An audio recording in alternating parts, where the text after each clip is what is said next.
మీరు నిలవబెట్టండి ప్రభువా. వారి కుటుంబాలను మీరు నిండారులుగా దీవించండి నాయనా. నీకు స్తోత్రమయ్యా. ఈ గ్రామం అంతటిని మీరు దీవించండి ప్రభువా.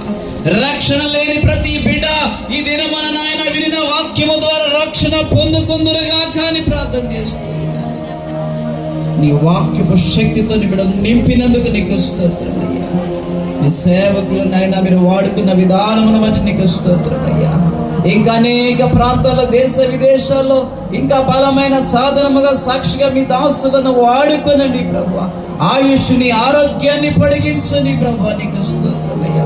మీ దాసునికి ఇచ్చిన సేవను పరిచర్యను మీరు దీవించండి. కుటుంబాన్ని మీరు దీవించండి ప్రభువా.